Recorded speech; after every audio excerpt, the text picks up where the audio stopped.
So,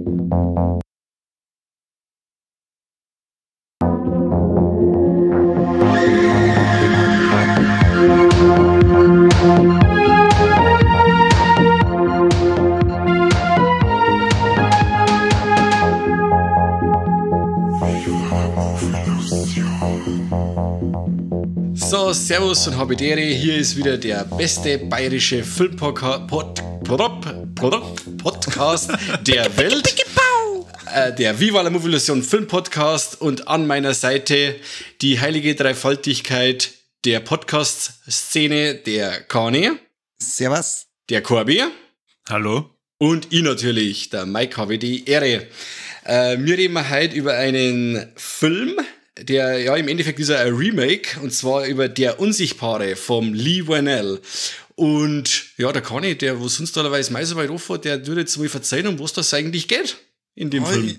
Wir haben doch gerade Lex aufgenommen und ich habe mir aufgefühlt wie ein Vollidiot. Ich kann kein mehr schmerzen. Ja, aber Kim, so schwierig ist doch nicht. Ja. Ich versuch's. Also der Chevy Chase. Da habe ich den falschen angeschaut.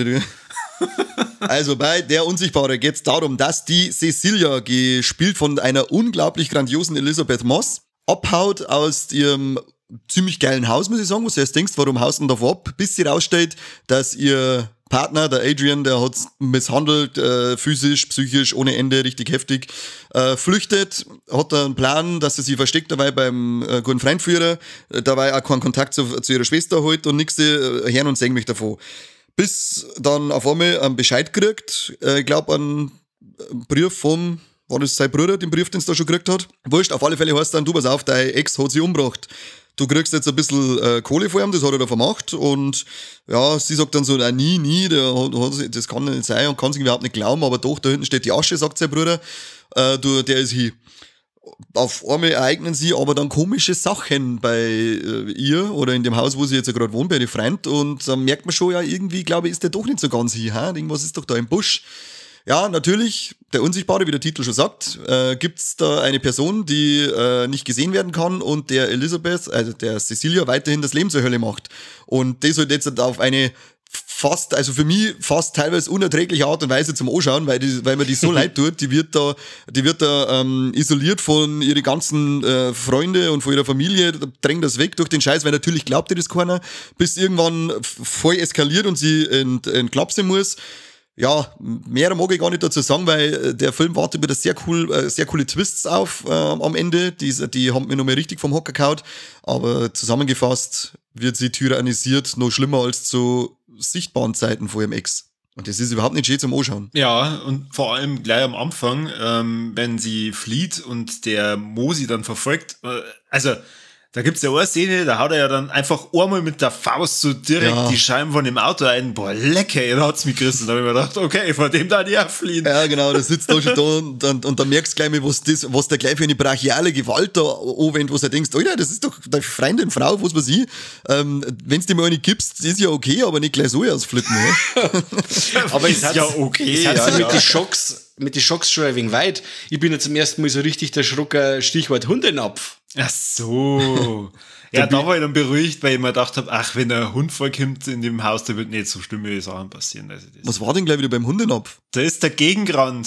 Ach so. Ja, sie schleicht sie da aus dem Schlafzimmer und so und rennt dann da dagegen, und du siehst das. Ja. Der Zuschauer sagt schon, dass sie da gleich draufstoßt und du sagst, und dann haut sie gegen das Ding und dann zuckt man so richtig zusammen, weil dann das sagt, stimmt, ach du Scheiße, der Adrian kann eventuell gleich aufwachen. Eine der wenigen Sachen, bei dem man als Zuschauer etwas erwartet und es dann auch so eintritt. Weil das ist ja, ich finde, bei dem Film ist das wieder mal sehr stark aufgefallen, beziehungsweise fällt das oft bei den Leigh Whannell-Filmen auf. Der spielt gern mit den Erwartungen, macht auch, finde ich, der James Wan, meine ich, heißt der, gell? Ja. Die zwei sind da, finde ich, relativ ähnlich, die spielen gern mit Erwartungen. Du meinst die ganze Zeit, jetzt kommt gleich der Jumpscare ohne Ende oder irgendwas passiert jetzt und es passiert dann halt einfach nicht. Und das macht in dem Film auch wieder ganz oft, damit da spielt er mich ganz schön her, die Wulzau. Das stimmt. Das ist eben auch wieder, wo wir gleich beim Anfang nochmal sind, wo sie auf das Auto fährt und dann kommt noch der Kameraschwenk quasi ihr Perspektive und dann strahlt sie von der Straße noch mit zum Wald und dann bleibt die Kamera stehen eine Zeit lang und du schaust die ganze Zeit gebannt auf das Bild und sagst, oh, jetzt kommt wieder da 100%ig gleich raus. Wahnsinn. Und auch dann andere Stelle im Film, da wo es dann wirklich einen Schwenk gibt zwischen ihr, ich glaube, sie zieht sich gerade im Schlafzimmer um, Kameraschwenk Richtung Hausgang, Küche und du meinst die ganze Zeit, jetzt kommt gleich was. Und dabei schwenkt die Kamera wieder zurück zu ihr. Also es ist in der Szene eigentlich nix, außer dass sie der Zuschauer selber total narrisch macht. Und ich möchte fast behaupten, dass man mit ihr paranoid wird in dem Film. Komplett. Ja. Weil, und das wollte aber auch machen. wenn sie da bei dem Dachboden dann oben ist und dann ein paar Sachen sucht und so. Und du weißt ja nie, also wer es noch nicht gemerkt hat, in der Unsichtbare ist ja praktisch jemand da, den man nicht sieht. Ja, krass, spoilert halt nicht so. Du weißt nie, wo der ist. Und vor allem, du spielst immer mit den Fantasien und du denkst dann, ja, die werden den jetzt bestimmt gleich irgendwo zorgen. Also zumindest, dass du einen Schatten siehst oder irgendwie sowas. Aber nein, wie sie es dann auch aufgelöst haben, warum der unsichtbar ist und so, fand ich alles eigentlich relativ schlüssig. Sehr geil, ja.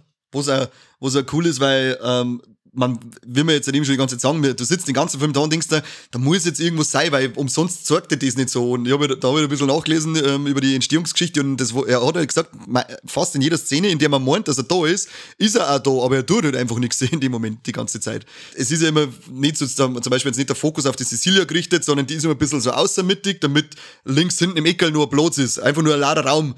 Und du stierst die ganze Zeit auf diesen scheiß Raum in dem Beitel und denkst da pariert sie doch jetzt gleich was, 100%ig, wie in so einem scheiß Geisterfilm halt immer. Aber dann passiert einfach die ganze Zeit nichts. Und das ist so ein geiles Stilmittel bei dem Film.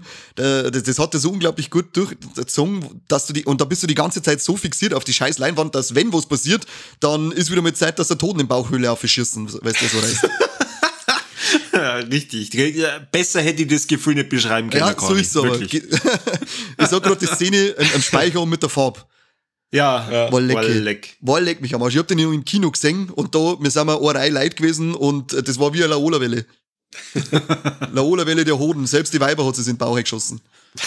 Wir reden jetzt da quasi von einem Remake im Endeffekt. Hat von euch jemand den originalen Film von 1933 gesehen? Ja, das ist noch gar nicht so lange her. Das ist nicht der mit dem Chevy Chase. Auch nicht, nein, ja, ist auch schon mal nicht schlecht. Carpenter ist immer gut. Aber es ist ja im Originalfilm ist es ja eigentlich anders, wie der Unsichtbare unsichtbar wird, oder? Ja, genau, da meine ich, sind sie auch noch nicht an der Geschichte vom Bierchen dran, weil das ist ja ein Bier vom H.G. Wells von 1890, 97, irgendwie sowas. Auf alle Fälle, ist man ja eine chemische Flüssigkeit, die den unsichtbar macht und dann findet aber keine Möglichkeit, dass er wieder sichtbar wird. Und ja, dann nutzt er das halt aus und bis er am Ende schließlich auch zum Mörder wird und wahnsinnig wird. Da ist es ein bisschen anders. Da ist er quasi war der Hollow Man von Paul Verhoeven, war quasi nauer da dran an der Geschichte, als wie es der jetzt ist im Endeffekt, oder? Ja, genau. Aber so vom Grundprinzip ist es immer das Gleiche. Etwa wird unsichtbar und nutzt es dann natürlich für Schandtaten aus. Aber der von 1933, der ist unglaublich geil gealtert. Also die Effekte damals schon, ich hab mir den angeschaut, ich bin da gesessen, das ist jetzt, glaube ich, vielleicht ein Dreivierteljahr her, dass ich den gesehen hab. Ich bin teilweise da gesessen und mir denkt, Alter, wie geil haben die das damals schon gemacht, dass der Typ, dass man echt meint, der ist unsichtbarer die ganze Zeit unterwegs. Richtig, richtig gut. Und gleich mal ein kleines Easter Egg, das Passwort, das die Cecilia später mal eingibt, ist 1933. Ah, sehr gut. Sehr gut. Aber müsst ihr euch anschauen, den alten. Ich hab ihn daheim, wenn einer sehen möchte, bring ihn vorbei. Ja, auch die Hörer, oder? Ja, Logo. Braucht's gerade in den Kommentaren, schreibe mich Forum dumm. Ich hätte sogar Boxen mit den ganzen Universal Monster, aber ich bin nicht dazu gekommen, dass ich mir die bis jetzt schon mal anschaue. Ich glaube, ich habe im Fernsehen dann noch mehr einen Frankenstein gesehen, aber mehr habe ich von denen ganzen Klassiker. Ja, und das Creature from the Black Lagoon habe ich noch gesehen. Aber den hat jeder gesehen. Der ist ja wild. Der ist ja wild. Aber es ist echt Wahnsinn, wenn du da denkst, dass ja was dir so dermaßen Angst machen kann, wenn du gar nichts siehst. Und ich finde, das ist ja ähnlich mit den Paranormal Activity Filme. Ja. Da kann ich auch mich so dermaßen reinsteigern, weil das ist halt ohne Musikuntermalung. Du siehst auch nichts und du weißt halt nie, ist der gerade ein Lore oder ist da ein Dämon nur mit dir im Raum und macht irgendwas mit dir. Boah, leck, und diese Vorstellung, du liegst da in deinem Bett und vor dir steht aber die ganze App und starrt die an. Furchtbar. Bei Paranormal Activity siehst du zumindest diese Person, wenn es vor dir steht. Aber da hast du nicht einmal eine Chance. Ja. Und boah, leck, stell mir vor, du hörst dann den Atmen oder so. Oder den Windzug.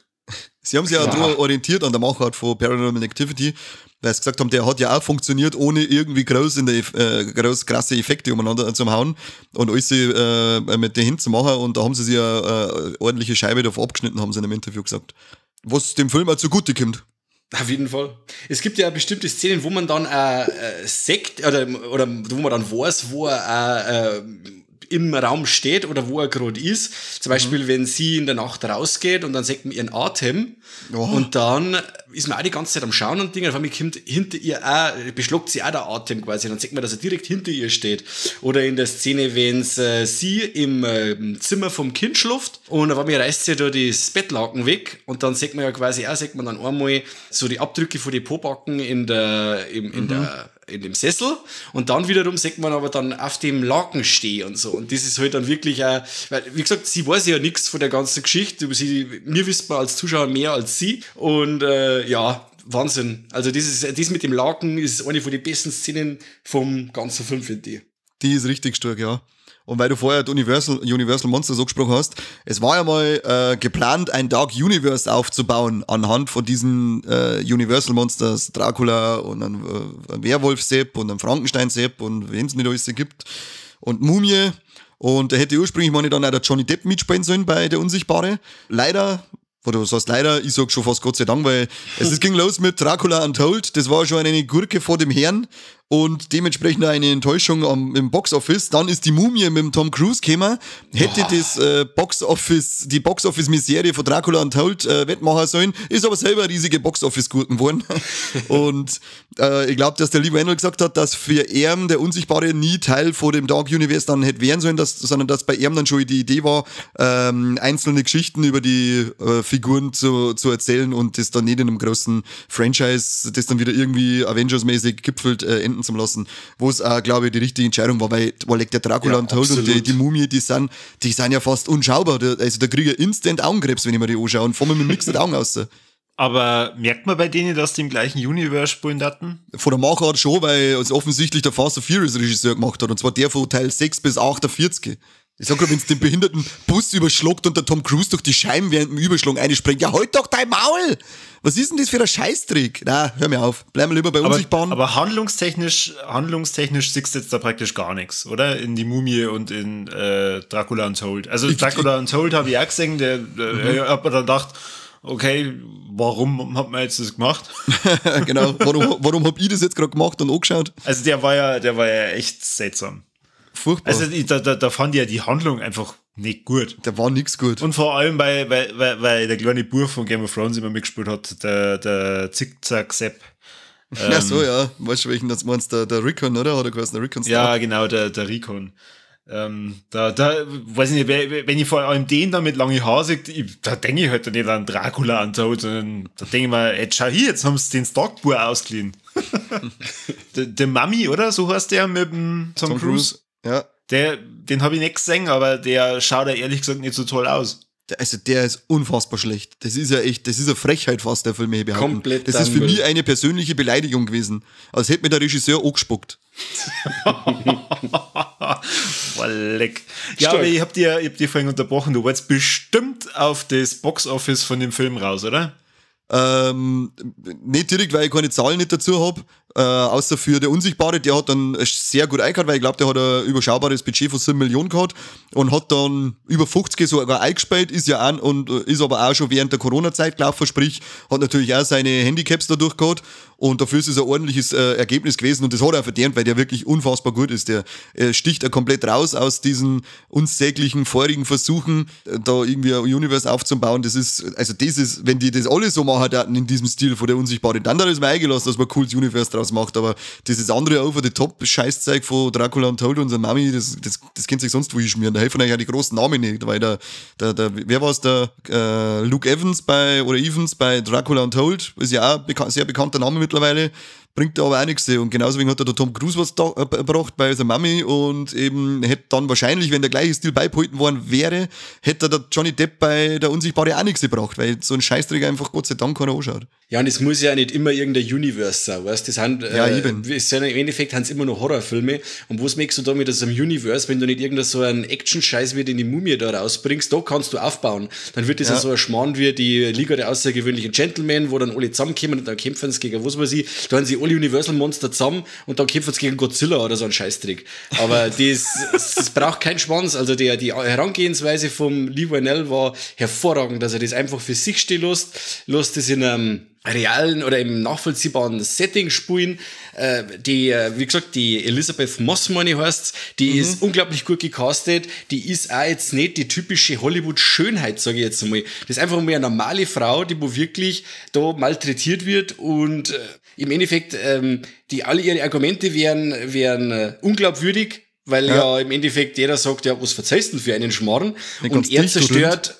Genau, und er zerstört systematisch ihr Leben mit E-Mails und ja, dann tut er bestimmte Leute in ihrer Umgebung Gewalt an und dann macht nicht jeder sie was. Und ja, und sie wird dann im Endeffekt ist total hilflos und muss bei dem Ganzen zuschauen. Unglaublich, ja. Ja, und das ist das mit der E-Mail, also bevor wir es nämlich vergessen, fand ich echt richtig, richtig geil, dass sie das einbaut haben, weil bis zu dem Zeitpunkt, wo das dann passiert ist, hätte ich nie so gedacht. Aber ist ja logisch, zur heiligen Zeit, das ist eins der schlimmsten Sachen, die du ja einer Person andern-kannst. Ja. Das ist jetzt so, wie wenn ich im Kani sein Handy wegnehme und sämtlichen Leuten schreibt, dass Idioten sind. Ja, okay, das machst ja so, ja. Die daten nur sagen, ja, servus Kani, passt alles bei dir.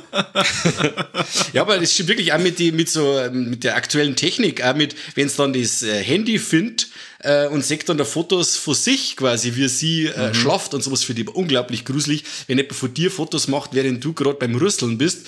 Ja, das sind so Kleinigkeiten. Mike. Was? Darfst du mein Handy niederschauen? Hör auf. Ja, finde ich total effektiv und richtig, richtig creepy. Ja, voll. Und wie du schon gesagt hast, die Elisabeth Moss, jetzt halt ohne das irgendwie da bewerten zu wollen, wer schön ist oder nicht, aber du hast es genau richtig gesagt, die entspricht nicht diesem typischen Hollywood-Püppchen-Schema. Schöne, bodenständige Frau, ohne groß übermäßig aufdackelt zum sein, und die legt einen Schauspieler an den Tag, die ist ja meistens allein, wenn die Sachen, oder ganz oft allein, wenn die Sachen passieren, und die nimmt die mit ihrem Schauspiel mit, dass ich nur da sitze und hab Gänsehaut und denke mir, jetzt lass doch endlich die arme Frau in Ruhe, du Mistsau, das kann doch echt nicht sein, Gottes Namen. Also die hat mich komplett fasziniert, und der Film, ich habe mir jetzt zweimal gesehen nach dem Kino, habe ihn gestern jetzt nochmal angeschaut zur Vorbereitung, und er hat mich jetzt beim zweiten Mal genauso gefesselt und mitgenommen wie beim ersten Mal. Der verliert nichts von seiner Spannung, der verliert nichts von seiner Intensität, und eben durch ihr, oder hauptsächlich eben durch ihr Schauspiel getragen, nimmt der wieder komplett mit.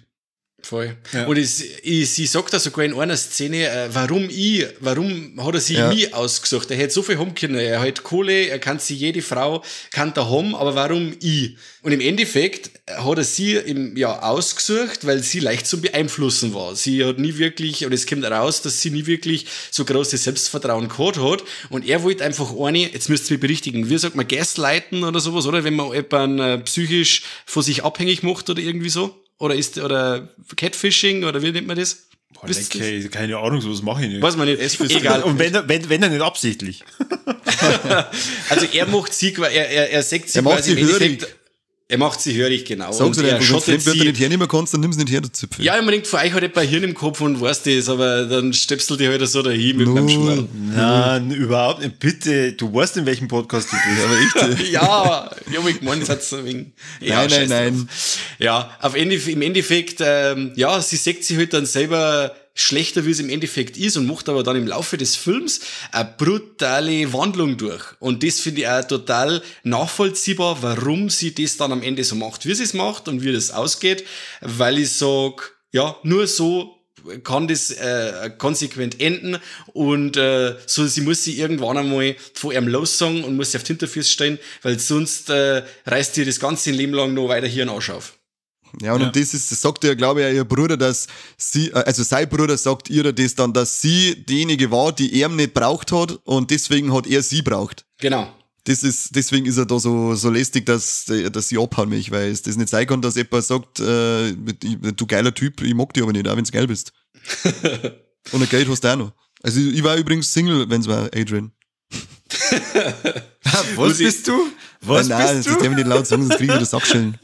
Sagst du jetzt laut, weil die Frau sitzt daneben, oder? Oder der Ja, ich bin, im Raum die daneben. huckt die ganze Zeit da und haut mir den Rippen ein.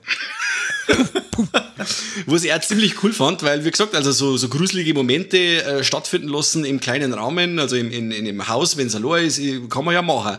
Nur es stellt sich ja dann heraus, dass sie nicht einmal in der Öffentlichkeit von ihm sicher ist. Stichwort, ja, Messer. Ja, unglaublich. Also da, wo du wirklich meinst, da wurde sich der Schließmuskel des Zuschauers entspannt. Es wird ein Gespräch geführt, das wo wirklich wichtig ist zwischen zwei Charaktere und man sagt, okay, sie kriegt endlich ein wenig einen Zuspruch und jemand, der ihr glaubt und ein wenig Hilfe einfach. Und dann kommt diese die Wogen, besagte... Du musst auch sagen, das glättet ja die Wogen, weil das Gespräch mit der Person, da ist das Verhältnis zerrüttet gewesen wegen vorher genannter E-Mail. Genau. Ja, und wie gesagt, da meint der Zuschauer halt die ganze Zeit, ja, und jetzt wird's wieder und tralala. Ja, und dann gibt's wirklich einen Tiefschlag wieder, wo man sagt, okay, sie ist nicht einmal wirklich in der Öffentlichkeit sicher und im Gegenteil, sie wird sogar noch dann als Täterin bezichtigt oder hingestellt im Endeffekt. Voll. Da dreht sich ja so mies gewesen. Bis zu der Szene im Restaurant hast du dann das Gefühl, so, und jetzt kommt der Gegenschlag. So, wie macht es jetzt, dass sie dann praktisch den Unsichtbaren da irgendwie besiegt und auf einmal denkst du, ach du Scheiße. Genau. Ich hab da wirklich dann gedacht, als die dann in der Klapse ist, okay, ich glaube, der Film ist jetzt gleich wahr.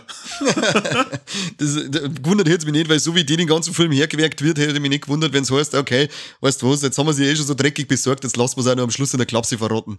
Ja, aber dann geht's ja erstmal so richtig rund nochmal und das ist wahnsinnig cool. Also der Film ist nicht nur ein Psycho-Thriller oder Horrorfilm, sondern der packt dann am Ende ja ziemlich geile Action da noch mit rein, aber realistische Action. Ja, voll. Übrigens noch, weil man gesagt hat, da kommt so eine Klapse, beim Einliefern in die Klapse noch ein kleines Easter Egg, da wird doch so ein Patient ausgetragen und der ist bandagiert wie der Unsichtbare aus dem Original. Cool. Jetzt sind wir schon bei so Trivia Sun, ich hätte noch was, und zwar, sie kämpft dann einmal im Regen gegen den Unsichtbaren. Und dann gibt's einen Autounfall und da steigt der Herr aus mit der gebrochenen Nase. Und im Hintergrund sieht man quasi so eine Art Bauzaun mit einem Banner und auf dem Banner ist die Saw-Puppe drauf, der Billy. Yeah. Da muss man immer schön die Augen offen halten, wenn man sich einen Lee Wannell-Film oder auch einen James Wan-Film anschaut, gell? Richtig. Da gibt's immer oder fast immer Billy the Puppet irgendwo im Hintergrund. Genau. Oder beim letzten James Wan, oder letzte kann man nicht sagen, beim Aquaman, wo man dann auch mit Annabelle zum Beispiel sitzen sieht, im Schrott unter Wasser und so. Ja, finde ich cool immer sowas, dass man dann wirklich noch sie wieder zurückbesinnt auf die Sachen, die wo einen groß gemacht haben und baut das dann immer wieder so als kleines Easter Egg ein. Finde ich charismatisch. Sehr, sehr.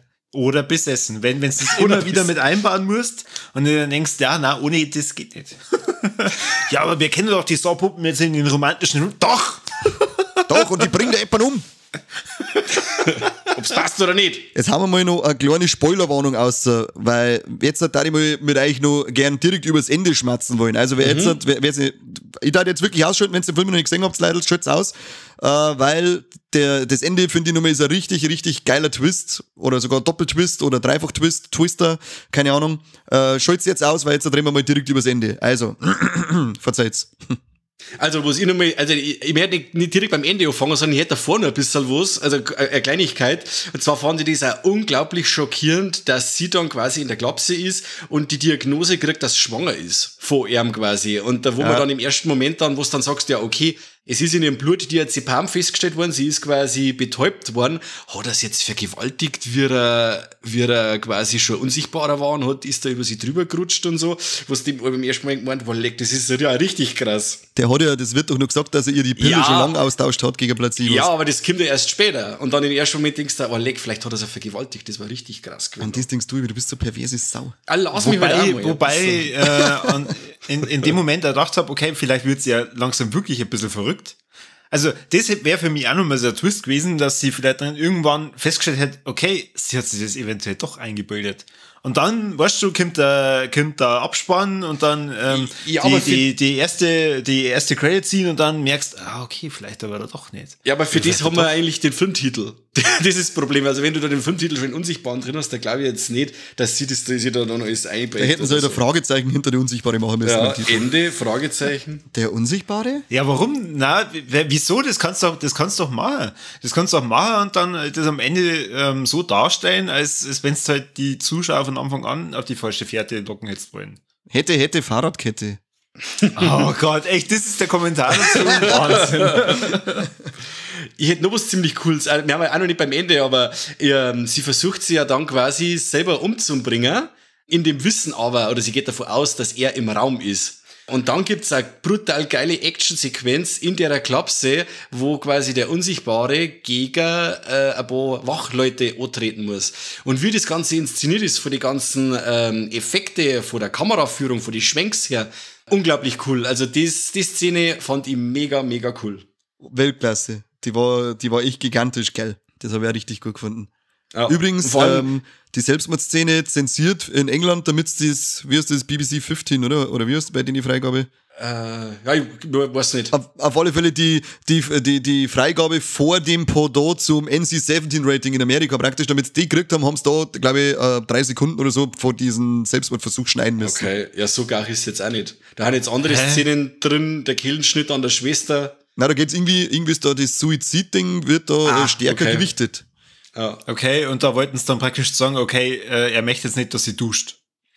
Nein, man sieht, glaube ich, den Einstich, aber dann fährt sie ja auch kurz runter, ein bisschen, und das haben sie mal ein paar Schnitte angesetzt, dass man das nicht so lange sieht. Du hörst bei Pulp Fiction, ich mag es, wenn du stinkst, oder? Sie darf nicht duschen. Naja, wurscht. Auf alle Fälle, sie sticht ja dann auf ihrem Ei mit dem Kugelschreiber und wie gesagt, wie er dann da flackert und so, wirklich geil. Ja, mehr kann ich nicht sagen, mit der drauf verbundenen Action-Szene mit den Wachleute, wo immer wieder aufflackert und so, fand ich super. Ja, aber jetzt, wir haben ja die Spoilerwarnung schon rausgehauen und jetzt hast du irgendwas vom Flackern verzeiht. Ja. Wir haben ja bestimmt ein paar Hörer, die sind einfach ängstlich oder neugierig und haben trotzdem weitergehört. Dann verrat doch jetzt mal, warum flackert das? Warum ist der Typ unsichtbar? Was ist da los? Der Typ hat quasi einen saucoolen Anzug gebaut mit ganz viel, weiß ich nicht, hunderte Linsen dran, die wo quasi das Rückenbild nach vorn abgeben, dass er quasi ausschaut, wie wenn er unsichtbar war. Und das wird am Anfang vom Film schon mal leicht angeteasert, wenn sie quasi flüchtet und durch seine Werkstatt läuft, da siehst du, wenn du aufpasst oder weißt, oder du hast den Film schon mal gesehen, dann siehst du eigentlich die ganze Apparatur schon fast komplett. Also da siehst du dann Arm und so und mit den ganzen Linsen und so, man darf es da schon sehen, wenn man es bisset. Der hat oft so, wenn du ein wenig schaust, der hat viel so in Anführungszeichen Prophezeiungen, weil da heißt es mal, wenn sie die Kistenschlacht gegen James Money hat der geheißen, oder? Ihr schwarzer Freund. Ja. Und dann sagt er schon, hey, das ist ja voll unfair, es heißt ja 2 gegen 1. Oder das sind ja 2 gegen 1, das ist schon so, wenn man es dann aufs Finale projiziert, ist das schon so eine kleine Prophezeiung. Oder im Hintergrund, wenn er bei ihr ist, da in der Anstalt, und wo er ihr dann praktisch auch klar macht, du pass auf, der lebt noch und ich manke da mit ihm, da ist ein Poster im Hintergrund mit 2 so schwarze Figuren und eine ist unvollständig. Das ist dann auch so eine Prophezeiung auf das ein Anzug ist ja noch komplett und der andere ist dann flackert und so ein Mist. Der arbeitet da recht stark mit diesen, wie heißt das, Foreshadowing. Foreshadowing, ja. Ja, cool, sehr cool. Und dann sind wir eben jetzt beim Finale. Es sind nämlich 2, jetzt darf mich mal interessieren, wie erklärt es eigentlich den Finalkampf in dem Haus vom James? Sagt es sind beide da? Sagt es ist einer da? Weil das ist anscheinend ein viel diskutiertes Thema, das Finale, wo es da genau abgeht, wo es ziemlich lustig ist. Da habe ich ein Interview gelesen vom Lee Whannell, weil ihm ja Logiklöcher vorgeworfen werden und er hat gesagt, also auf gut Deutsch gesagt, ihm interessiert es ein Scheißdreck, was irgendein Kritiker sagt, weil wenn es er in seinem Kopf durchspeit, dann ergibt es alles Sinn und wenn es bei dir nicht so ist, dann ist es dein Scheißpech. Finde ein geiles Statement für diese ganzen Pseudologiklöcher Entdecker. Also, jetzt pass auf. Der eine Unsichtbare ist ja sein Bruder. Ja. Genau. Den bringt's ja vorher schon um. Um welchen Finalkampf meinst du jetzt? Den im Haus. In welchem Haus? Beim James, wenn die Sydney angegriffen wird, seine Tochter. Wenn er gegen den Schwarzen kämpft quasi. Ach so, da wo es den Bruder praktisch umbringen. Genau. Ach so, und ob da schon beide dabei sind? Genau, weil ich sag nämlich, dass da beide dabei sind. Ach so, auf das war ich nie gekommen. Für mich war das immer einer. Um das geht's nämlich bei den Diskussionen, und da habe ich dann bei einige Diskussionen mal das durchgelesen, und da sind ganz logische Sachen dabei, weil von dem einen flackert ja der Anzug vom Thomas, meine ich, heißt der, oder sein Bruder? Weiß ich nicht, Brudi 1. Brudi 1, ja, ich glaube, das ist schon der Bratan. Der Thomas, ja. Genau, Thomas. den sein Anzug müsste ja flackern und der flackert ja da dann gar nicht mehr Okay. bei dem Kampf. Aha. Und wenn die Sydney aufwacht, dann spritzt sie ja mit dem Tierabwehrspray auf den ersten unsichtbaren Raum, rennt los und wird im Gang aber auf einmal rennt gegen Epsi. Da holt sie nämlich auch die Brust. Also muss er da auch schon etwa, weil wenn sie losläuft, dann fällt der offensichtlich erste Unsichtbare nach rechts weg. Sie läuft an ihm vorbei in den Gang und rennt gegen Epsi dagegen und holt sie die Brust. Also ist der anscheinend im Gang drin gestanden. Okay. Ja, gut, Also, eigentlich Sinn ergeben das schon, weil du weißt ja nicht, wie viele Anzüge der hat. Also, du weißt praktisch von dem Anzug, den sie ja einmal noch versteckt, aber zu dem Zeitpunkt müssten ja beide jeweils schon einen Anzug gehabt haben. Also der Adrian und der Brody 1. Weil ich sag, dass Dann ist natürlich die Frage, was war dann Also- das Ziel vom Adrian? Also warum hat er es dann nicht einfach kalt gemacht oder so? wen? Sie. Welche sie? Das sind zwei, Sydney und Cecilia. Cecilia. Ja, die wollte ja zurückkommen, die hat ja praktisch, die hat ja schließlich sein Kind in sich. Ach so. Der hätte nie was da. Der wollte ja nichts, oder, ja. Die einzige Frage, die sie bei der Diskussion für mich eben auch gestellt hat, weil, also es ist ja dann so, sie fährt ins Haus und der, wenn man es so erklärt, dann darf man meinen, der eine ist schon dort, also der Thomas, der ist schon im Haus dort, der hat da gewartet und hat praktisch auf den Adrian gesagt, go, gewartet, du machst fertig. Und sie fährt dann hin. Und ob dann, weil da wird's dann für mich mit der Theorie, dass beide da sind, immer ein bisschen schwierig, weil es flackert eben keiner, das war so ein Argument, okay, aber wenn beide da sind, hätte trotzdem einer irgendwann vielleicht einmal flackern müssen und wann ist er dann eigentlich irgendwie weggekommen, dass er noch ins Haus da eine rumpelt und sie da einsperrt, weil das wäre ja auch relativ schnell zeitnah passiert sein, dass die dann da hier rumpeln und das Haus stürmen, wo er dann drinnen hängt und Hilfe schreit. Ah, da schau her. Wobei du weißt ja nicht, wie viele Stunden Fahrt, wie weit ist das weg? Und sie hat ja, wo sie das erste Mal dann hinfährt und den einen Anzug versteckt, ja auch lang braucht. Sie ist ja, glaube ich, am Dunkeln losgefahren und ist dann in der Früh irgendwie angekommen, wo es dann hell geworden ist. Und der Final-Kampf war ja auch irgendwie auf die Nacht, oder? Der war auf Nacht, ja. Und sie finden ihn dann, wo es wieder hell ist. Ja, aber ich gehe davon aus, dass die da wahrscheinlich keine Einheit hinschicken, die 1000 Kilometer weit weg ist, sondern schon eine, die ein bisschen näher stationiert ist vielleicht. Naja, aber sagen wir mal, Das ist wie lang brauchst du, dass du wirklich Polizei davor überzeugst, dass praktisch der Typ in dem seltsamen Anzug der James noch selber einen ist ein hat? Polizist. Ich glaube, das ist relativ schnell passiert, wenn der James selber da anruft und sagt, du, pass auf, ich bin angegriffen worden, fahrt's zu dem Haus hin, weil da ist wahrscheinlich einer der Täter. Ja, stimmt. Da glaube ich, brauchst du nicht viel Überzeugungsarbeit als Polizist. Ja, aber sagen wir mal, unabhängig davon, auf jeden Fall ein geiler Twist am Ende und wie der Film dann ausgeht und sie ihre Rache dann hat. Also ich war perfekt unterhalten und ich hoffe fast schon, dass es keine Fortsetzung gibt, weil der Film für sich allein einfach sehr gut dasteht. Ja, das stimmt. Also, ihr habt jetzt gehört, der Corby, dem ist die Diskussion zu hoch geworden, darum ist er jetzt ausgestiegen und hat umgeschwenkt auf ein anderes Thema. Aber da kann ich mit einhaken. Die Elisabeth Moss hat gesagt, sie hätte voll Bock auf eine Fortsetzung, weil sie hat denkt, dass zu der Figur auf alle Fälle noch was zu erzählen gibt. Aber der Lee Whannell hat selber bis jetzt gesagt, na, für ihn ist es eine abgeschlossene Geschichte und er hat überhaupt keine Idee für jetzt erst einmal zu einem Sequel. Aber wer weiß. Aber die Weichen warten gestellt, wenn es schaust, was sie am Ende da dabei hat und so, dann sagst du, ja, das kann irgendwie in alle Richtungen ein wenig weitergehen. Aber wie gesagt, ich kann mir das jetzt auch nicht vorstellen, wie dann im Endeffekt. Aber dann wird es Slasher und sie dreht durch und bringt alle um. Ja, genau, sie wird dann die Unsichtbare. Das hat vorhin Knacks hat das bei ihr hinterlassen und jetzt ballert es voll durch. Passt, ich schreibe die Geschichte. Alles gut. Also eins wollte ich noch sagen, weil du hast vorhin gesagt, du glaubst, er hat ja so um die 50 Millionen eingespielt. Also weltweit hat er über 140 Millionen eingespielt. Für ein Budget von 7 Millionen. Das ist schon krass. Ist es sogar so, dass der nur erfolgreicher gewesen war, wenn ich Corona gekommen war? Weil es war damals auch zu der Zeit der letzte Film, den ich vor Lockdown 1 gesehen habe. Ja, und da ist er aber noch gar nicht so lange gelaufen. Ich glaube, dass den Film, die Corona ganz schön die Eier rasiert hat. Ich glaube, dass der noch um einiges erfolgreicher gewesen war, gelaufen war, wenn die Kinos noch offen gewesen waren. Ja, bestimmt. Sicherlich, ja. Der war aber dann einer der Da gab es ja dann so eine Handvoll Filme, die ziemlich schnell fürs Heimkino, also beziehungsweise als Stream verfügbar waren gegen Stimmt. Aufpreis. Was hat das kostet? $20, glaube ich, bei den Amis. Ja. Hast du, glaube ich, für 8, also kurze Zeit drauf hast du den auf alle Fälle dann schon fürs Heimkino streamen können. Genau, bei Amazon war es auch so, da hast du ich glaube für 16,99 kosten auch ausleihen können für 2 Tage. Ja, genau. Ja. Das ist dann, weil es war dann glaube ich, war das der Trolls World Tour, meine, war noch so ein Kandidat damals. Mhm. Und ich weiß jetzt gar nicht, welche noch, aber das war so die erste Handvoll Filme, die dann direkt wegen Corona gleich zum Streamen waren. Ja, ganz schlecht. Bloodshot. Ja, genau, Bloodshot. Und bei uns noch Känguru-Chroniken. Die haben auch keinen guten Start gehabt. Das war nämlich Bloodshot und der Unsichtbare. Die 2 Filme habe ich dann Double-Feature-Tag Abend im Kino angeschaut. Zuerst Bloodshot und dann der Unsichtbare. Gut, dass du die Reihenfolge gewählt hast. Ja, ich war auch ganz froh, weil so bin ich nämlich voll lästig und voll gut gelaunt ausgegangen. Voll. Gut, dann, da ich sagen, machen wir unsere Bewertung, oder? Du musst den Mike fragen. Warum, Mike? Ich hab nichts zu melden. Ach so. Stimmt, lieber Moderator, wie schaut's denn aus? Können wir die Bewertung machen? Bitte. Ja, also so wie es ausschaut, meine, haben wir hübsch mit unserem Latein am Ende und wir können jetzt zu unserer Bewertung gehen. Wie schaut's aus? Ja, wenn du das befiehlst, dann wir so, oder Mike? Corby? Okay, passt. Ja, ich hätte nur Stunden reden können. Aber Michael sagt, und zwar, Corby, was sagst du? Wo sind deine Tops und Flops bei der Unsichtbare? Die Tops und Flops, also Top, ich fand es super, dass die einen Hund einbaut haben. Ich liebe Hunde in Horrorfilmen und vor allem dann, wenn die überleben.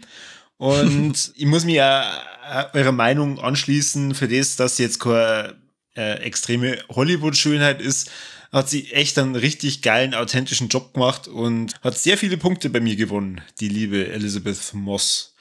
Und angreifen kann die, dass manchmal so ein paar von den anderen Charakteren dafür nimmer ganz so authentisch gewirkt haben. Ihre Schwester war noch okay, aber jetzt auch also ihr Kumpel da, der James und so, da habe ich mir dann gedacht, ja, wie hängt jetzt das zusammen? Und irgendwie, weiß ich nicht, das kaufe ich jetzt nicht ganz so ab. Das ist jetzt fast schon wieder so, als hätten sie halt dann gesagt, ja, jetzt brauchen wir nur ein paar Kandidaten, so Statisten, die gut ausschauen, aber wahrscheinlich nicht so ganz so viel kosten.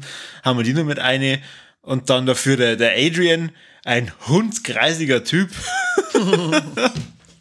Also da hätten sie sich schon Mühe geben können, auch wenn er natürlich der Unsichtbare ist, aber... Da muss er nicht gut ausschauen, wenn es unsichtbar ist. Adrian, ja, bist du des Wahnsinns? Ist der Hundsgrob? Ja, spinnst du? Schon. Falle in sein Gesicht. Ja, Freedive, den darf ich nicht küssen. Den kenne ich aus Hunting in Hill House und ich finde den einfach nur noch cool. Und ich schau, der schaut auch nicht schlecht aus, ja, sag einmal. Was ist denn mit dir? Der Mike ist auf 180. Hey, jetzt hätte ich aber noch was, jetzt pass auf, Thema Hund. Ich hab's wieder jetzt einfach nur auf was gebracht. Sie geht doch da. Auf den Hund gekommen. Ja, sehr gut. Sie fährt doch dann einmal in das Haus zurück und bricht da so ungefähr ein. Er soll ja angeblich tot sein. Kommt in das Haus und sie findet dann auch den Anzug. Aber was sie auch noch findet, ist der Hund. Warum ist der Hund in dem Haus, wenn es eigentlich heißt, er ist seit ein paar Wochen tot? Kann man das nicht erklären? Gibt's da eine Fantheorie? Na, der wohnt ja in Wirklichkeit noch da drin. Ach, der wohnt noch da drin, oder? Also ich hätte wie der schon gesagt, Garfield oder so, oder? Ja, also nicht der Hund. Ich hätte jetzt gesagt, der Adrian fährt da irgendwie wieder, oder er überlässt die Pflege dann auch an Tom dabei, sein Bruder, weil das ist ja sowieso sein Mädchen für alles. Ich hätte halt gedacht, da kommt wahrscheinlich nur jeden Tag jemand hier und kümmert sich um den Hund und um das Haus. Ja, das tut kein Mensch, dass er jemand dieses Haus da stehen lässt und lässt den Hund da allein in dem Haus. Ja, er ist doch ein riesen Arschloch, den interessiert doch der Hund kein Mack nicht. Ach, geh weiter. Der gibt dem Tom wahrscheinlich um 5 mehr, dass er sagt, jetzt pass auf, du transilierst jetzt mit mir meine Ex und dafür futterst du einen Hund noch 2 Mal am Tag. Okay. Na, ich hab mir das gedacht, warum ist der Hund da noch drin, bitte? Da soll der Anschein erweckt werden, dass der quasi durch Selbstmord gestorben ist, aber der Hund ist immer noch da drin. Ja, was ist das? Aber schau mal, noch geiler ist ja dann, dass sie den Hund trotzdem dort lässt. Das stimmt, der ist ja wieder noch scheißegal. Ja, genau, aber der noch besser. Ja, sie hat ja schnell weg müssen, weil der anders selbst schon wieder da war und kein Salat gemacht hat. Stimmt. Der Hund hat sie ja praktisch rettend in die Kugel geworfen, der hat sie zwischen ihnen gestellt. Stell dir mal das vor. Ja Mensch, du lebst ja noch. Und dann beim Verabschieden. Ja, gell? Bin gespannt, wie lang. Bis später, bis irgendwann. Kani, wie schaut's bei dir aus? Was hat dir gefallen oder nicht gefallen? Also ich schließe mich auch an Corby kurz an mit der Elisabeth Moss. Das ist für mich eine der besten Schauspielleistungen, die ich glaube ich seit Hereditary gesehen habe, von der, wie heißt's, von der Name? Toni Collette. Von der Toni Collette, genau. Die nimmt sie da nicht viel, finde ich. Und die Szene eben mit der Farbe im Speicherraum, das war so geil und so unerwartet und so Hoden in Bauchhöhle schießend, das war einfach alles zwei und so geil. Weltklasse. Also das ist eine meiner absoluten Lieblingsszenen im ganzen Film. Und was kreide ich ihm an? Dann kreide ich mache ich 50-50 Ankreidung, weil ich nicht ganz durchsteige eben jetzt am Ende. Sind sie jetzt zu zweit da oder sind sie allein da? Das würde mich interessieren. Und das, was eben auch auf dem Hund gekommen, was tut der Hund da die ganze Zeit? Warum kümmert sich keiner drum? Was ist mit euch? Ja, also, und bei mir ist es so, was ich unglaublich cool fand, das war die Szene, wo man quasi die ganze Zeit nur in der Küche sie sägt beim Kocher und so und tralala und sie schnippelt noch was und dann legt sie das Messer hier und geht weg und dann auf einmal Jip macht's und das Messer ist weg. Und dann denkst du die ganze Zeit, was war denn das jetzt? Habe ich das wirklich gesehen? Und dann, wie das Messer dann wieder aufkommt im Film, fand ich mega. Also da, dass du quasi, dass es auf einmal weg ist und dann den Einsatz wieder vom Messer auf das, wo du dann sagst, du sägst die Szene in dem Wirtshaus oder in dem Restaurant und dann sägst du das Messer aufblitzen, zack, dann blitzt dir sofort die Szene durch den Kopf mit der Küche und dann der Schnitt bei der Schwester und dann sagst du, Wolleck, Film, du hast bei die Eier rasiert. Weltklasse. Ja, okay. Das stimmt, ja. Fand ich mega. Ja. Das und was Schlechtes. Ja, das ist jetzt wirklich, meckern auf hohem Niveau. Also, du hast lange Zeit zum Vorbereiten gehabt, gell? Ja, schon, aber ich sage jetzt da einfach nix. Das lasst mir den Film nicht. Nein, ich darf auch nicht nix sagen. Der Corby scheißt mir jetzt mit zusammen, wenn ich sage, ich kann nix sagen. Wir haben auch ausgemacht, es muss was gesagt werden. Es muss was gesagt werden, auch wenn ich nix hab. Ja, dann findest du was. Ich lüge auch meistens. Ich kann nur was sagen, was mir super gut gefallen hat. Nein, das musst du jetzt umdrehen und sagen, das hat dich aufgeregt. Ach so. Ja, dann hat mich brutal aufgeregt, die Anfangscredits, wenn da quasi das Wasser gegen den Schriftzug spritzt und der dann so runterblättert und dann siehst du quasi nur den Namen und das geht aber dann weg oder das Wasser rinnt runter und dann ist der Bildschirm wieder frei und dann kommt wieder das Wasser und spritzt dagegen und dann siehst du wieder den Namen vom Film oder die nächsten Credits oder sowas und dann läuft da wieder das Wasser so runter. Die werden quasi die Credits nur sichtbar gemacht von die Spritzer vom Wasser. Fand ich ziemlich schlecht. Also fand ich nicht schlecht, fand ich super, aber ich muss jetzt was Schlechtes sagen. Corby is not amused. Ich hab mir gerade noch mal nebenbei ein paar Fotos angeschaut von dem Oliver Jackson Cohen, der den Adrian spielt. Ja. Das ist schön, oder? Na, also ich muss zugeben, ein paar Fotos von ihm da auf Google sind okay, aber allein das, was er bei Wikipedia hat, also es schaut aus, als hätte er voll das aufgeschwemmte Gesicht. Ich weiß auch nicht. Also, schön ist was anderes. Ja, schaust du gerade an, Mickey Rourke oder was? Oliver Jackson Cohen, das ist doch der Typ. Ja, aber den schreibt man aber nicht wie Mickey Rourke. Ja, okay. Jetzt lassen wir das. Dann unser Triple Threat, wie schaut's denn aus? Sterben, ja. Sigma Titten. Nein, nicht, oder? Nein, leider nicht. Es gibt zwar Duschszene von der Elisabeth Moss, aber leider kein Titi-Blitzer. Wird trompetet in dem Film? Das wissen wir nicht. Das können wir zu keinem Zeitpunkt benennen. Ja, du kannst schon sagen, weil er hat den Anzug an. Er hat immer was an. Er hat immer was an, ja. Zumindest in den Szenen, in den Szenen, in denen er unsichtbar ist, muss er den Anzug haben. Also wird er nicht trompetet. Nein, es wird nicht trompetet. Stimmt. Ja, sehr zum Leidwissen von Mike, weil er den Jackson Cohen Schwengel hätte ja gern gesehen, wie man vorher schon rausgehört hat. Ja, den Jackson-Dödel hätte ich gern gesehen. Ja. Und wie schaut's aus? Sterben Tiere? Also nicht onscreen, aber wir wissen ja nicht, wie lange das der Hund nur allein war in der Bude. Ja, das stimmt. Wir können nur hoffen, dass das Falle, oder? Die nimmt noch zum Schluss mit. Geht der wieder raus? Ach, er hat dann mal den Anstand, dass er wirklich mitnimmt, oder was? Das weiß ich jetzt gar nicht mehr schon. Ja? So ist geplant gewesen anscheinend. Der Hund hat drin bleiben müssen fürs Ende. Das hat schon passt. Also stirbt kein Tier. Gut, passt. Passt, perfekt. Ja, starke Runden zu einem starken Film. Das hast du schön gesagt. Bleibt zweiter Hit, oder die Song. Wir machen uns einen Haufen mir für euch und es könnt ihr uns vergelten mit Liken, Teilen. Schaut's bei YouTube rein, haut's mal bei unserer Steady-Kampagne mal sauber mit rein. Positive iTunes-Rezessionen und das, was der Kari noch zum Sagen hat. Nur, alles andere wird gelöscht. Genau. Und wenn es ist, dann schleicht unsichtbar kann keiner von uns werden, aber schleicht sich zu schlafende Familienmitglieder und das einer auf die Handys einen Viva la Movie Illusion Podcast überall abonnieren, was ihr findet.